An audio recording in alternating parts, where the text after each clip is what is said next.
thanks for being with me. Okay, so today I'm looking at Crystal Rogers' case. Crystal Rogers, the young woman, 35, who was murdered. And here's the suspect. It's her boyfriend. His name is Brooks Houck, Bardstown, from Kentucky. Now, there's been a number of murders been going on in this town over the last few years, and it's very highly suspicious because it's a small town. This is the interrogation, which took a couple of hours. Let's have a look. This is John Snow, who's a detective. I broke it down into segments. Oh, these are the people whose house you were working on? Yeah, all these right here are people that I'm overseeing, that I'm speaking or talking to. We'll just look at my phone to get my exact time. I got my phone in there, and that way you can build a timeline of all this stuff that I do this every day. So me looking back, I had no what time it is. And right. There's no way for me to remember that. I mean, my notes depict him throughout this 2-hour interview talking. He's over talking things. That is classic for people who are covering up for something. And it could be anything, but it means they're covering up for something. Now, he does this a lot, and I'll show you as we go through. He's like a control freak. He likes to control the conversation. He likes to control the narrative. All these are guys that are working for me that help me, every one of them. So he's just saying, these are my alibis, and he's pointing them out. Okay, so basically what happened is Crystal went missing one night. I think it was on a Saturday night. Her daughter was looking for her. Her mother called her, couldn't get a hold of her. The next day, on the Sunday, I think it was, Crystal's mother, Sherry, spoke to him and found that there was something suspicious because their 2-year-old son was in the car without Crystal, and Crystal would never leave this child by himself. So they were immediately suspicious of this guy, as most people are. And headed out, shortly after that, So he's talking about the morning when Crystal didn't turn up. Supposedly she'd stayed a night at her friend's house, according to Brooks here.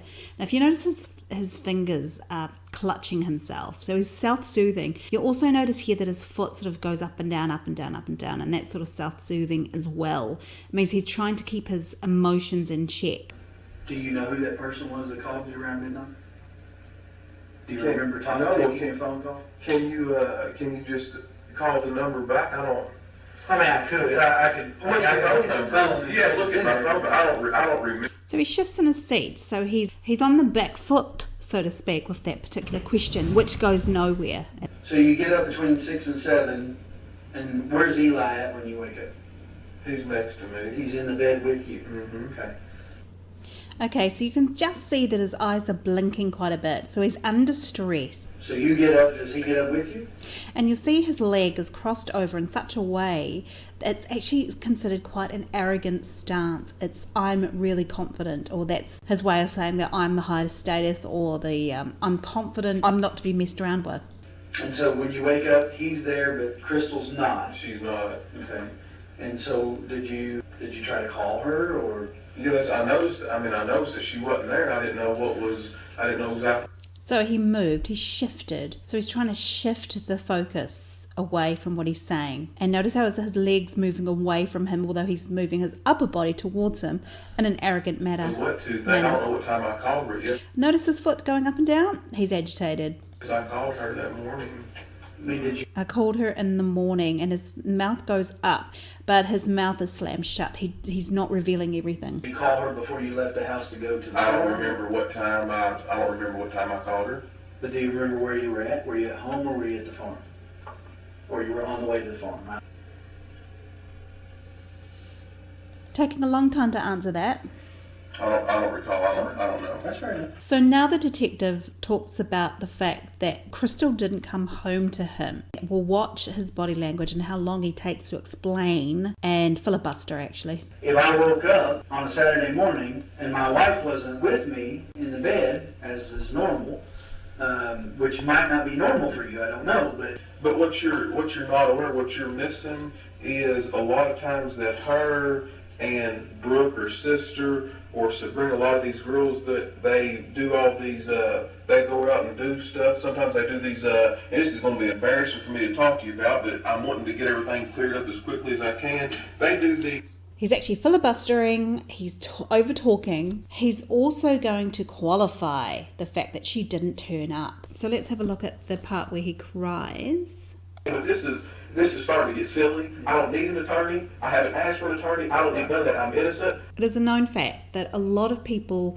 who are guilty, who say, I do not want to have a lawyer, think that they're more intelligent than the people in front of them, that they don't need a lawyer. So it's just interesting. It happens quite a bit. I'm willing to talk to whoever, but this to me is really starting to get silly, because I feel like I don't have a Facebook page. I don't have time to get on the internet. I don't know a lot about computers. Again, going on and on. Crystal did all that for me. I didn't have to do it because that's something else that she always took care of. So now I have people coming back to me telling me that they're completely trashing me online for the whole media. You know, I've taken 17 years. We saw a little wipe away of the tear, and again, he's a victim. I feel like I've gotten worked hard to get a good education. I've worked hard all these years. I've built a nice life for me and my family. Remember, it's his girlfriend who's gone missing. She's the one that he should be concerned about. And now my whole family's name is trashed for something that's completely not even tied to me.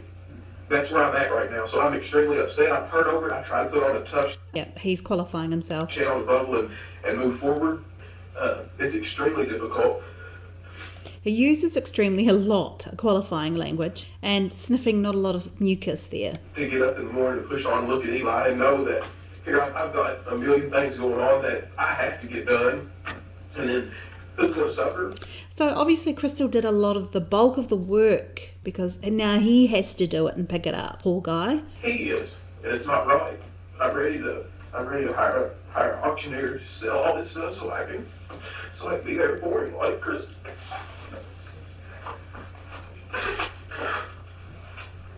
Now, if I was going to do a parody of this is what I would do. His acting skills are really, they're in the D grade. Now, litmus test is, if you don't feel anything for someone who's actually crying, you got to dig deeper, because they could be, dare I say it, they might not be as candid as we expect. No, It's fine to be upset. I understand. It's fine to be mad. I understand that too. he's there asking for everybody. This is a shock to him. It's okay to be upset by it. I understand. It's okay to be upset with their family. Their emotions is a shock right now. I can understand it, and I don't. If that's how they want to be, But you're allowed to be emotional too. That's fine. What they're mad about is the darn cell phone that I took away from Ashley because her mother told for me to take it away from her. That's what they're mad about, and it's just been a spiral since then in October, and ever since then, their attitude towards me and everything is so wrong. For punching a 16-year-old girl when she's not hurt, she's not hit. So obviously he's punched a 16-year-old girl. So he's very handy with his fists. 2 examples of him being an assaulter. And he does seem quite narcissistic. So I'm going to find another spot for you. What is interesting about this is that this guy never talks about Crystal, how angry he is at her for not getting in contact with him, not calling, telling someone where she was. He never mentions her in the 2 hours of this interview. Hardly ever. So that's very interesting. It's as though she's completely absent from this whole picture and he's the victim. The question was, do you have any idea how many times you called Crystal? Now, this was on the 4th of July. There was some sort of party that they went to. I know I called her back around maybe noon again the second time. Maybe.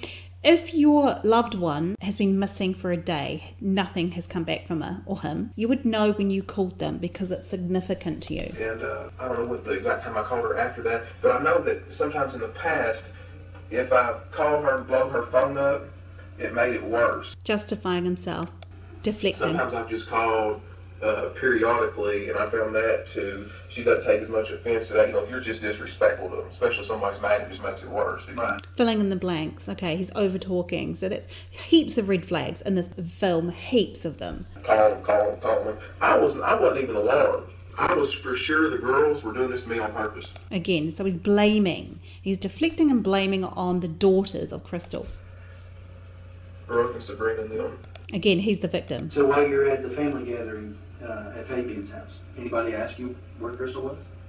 Mm-hmm. She hadn't went out there to Fagan's house a whole lot. So Fagan is his uncles, who they went out to 4th of July celebrations. He's saying that they don't really know her that well. People knew her. Some of the people out there wouldn't know her, but right then, I don't Not know. really a big deal for them. You know, and it's something that those people there we see once every, sometimes every few years. A lot of the people really hadn't. Some of them have seen her, and a lot of them have not seen her.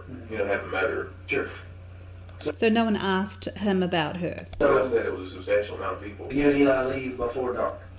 Because that's usually when people set off fireworks on 4th of July. And do you go home? Do you go to somebody else's house? That was on Saturday. And Brooke, her younger sister, before I left, because I was heading into town to get fuel at that point. So whatever time that I talked to Brooke, you'll know that I left. So make a note of that. Again, controlling it. I talked to Brooke on the phone, and that's when I was leaving the farm on 49. Now he's actually turtling in a little bit. He's putting himself together, so he's a bit defensive. And I That's a barrier, his arm. drove in 49, and then I made a right there on 150, went up there to Walmart. And then I got on the phone with Sherry, or Ashley, well, I don't know whose phone they were on. But that'll help me right there, because that's you can pinpoint an exact time. And then I pulled in there to that Murphy station. And then Sherry came up there to my window. Notice his feet's going again. It's shaking and jiggling. Okay. And asked me if I'd seen Crystal. And this right here is after I had I talked to Barbara Lane, and I sent her, I called her a couple times. I don't think I got an answer. She's probably busy doing something. And then I sent her a text message. But after I kind of stayed on her, she knew that it was serious, because it'd been longer than normal when she'd done this before in the past. And this was Saturday? I'm not sure. You have to. So much stuff happened all so quick. You just have to dissect. That's the reason I'm giving y'all my stuff. My phone. Yeah. You can dissect all that and figure, get an exact time. So Again, deflecting. I called Barbara, and then I sent her a text message. I talked to her mother at Walmart, up there at that Murphy gas station. I had Eli with me then, of course, I had him all the time. And then she spoke to him, and she looked at him and said hi, and he said hi, and that was it. And the interesting thing is she spotted him and was instantly worried because Crystal wasn't with them. Because she never leaves the kid. So Saturday, you went home after... The gas station. So you think that was... okay, so you think the gas station was between leaving the farm and getting showered up before you Holding back information, doesn't want to reveal too much. go to Fabian? It's the hand over the mouth. No, that's incorrect. Okay. Now, he can't get his story straight, so he's got to think deeply here. If you ask him to go backwards, he'll probably get it wrong, and it tells you, oh, did this really happen? You said you were leaving to go get fuel. Yeah, I did leave the farm to go get fuel. I don't Leg shaking. know. I don't know if that was Friday. I don't know if that was Saturday that I got fuel.